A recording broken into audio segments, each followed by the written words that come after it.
pag nagmamature tayo, parang nauobliga tayong kalimutan yung pagiging bata eh. Mas lumalaki daw tayo, mas lumalaki yung mga problema, mas lumalaki yung responsibilidad. At pag nangyari yun, ang dami ng mga bagay na lumalagpas lang sa atin. Nung mga bata pa tayo, wala tayong pinapalagpas eh. Kaya parang haba ng araw, di ba? Parang lahat ng bagay big deal sa atin. Naalala mo pa ba nung ang nakakita ng rainbow? Wow! Eh yung bago sumara yung ref, namamatay yung ilaw. Wow!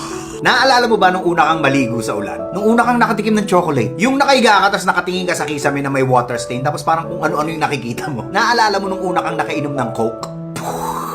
Sa maniwala kahit sa hindi, ang dami pa rin mga ganun sa paligid natin. Mga bagay na hindi pa natin alam. Pero dahil mayayabang na yung mga mature na mga sarili natin, hindi na natin ini-enjoy yung kababawan. May mga nagsasabing matanda na tayo kaya hindi na tayo naglalaro. Pero ang totoo, hindi na tayo naglalaro kaya tayo tumatanda. Sana wag niyong hayaang mawala yung inner child ninyo. Huwag tayong maging isip bata.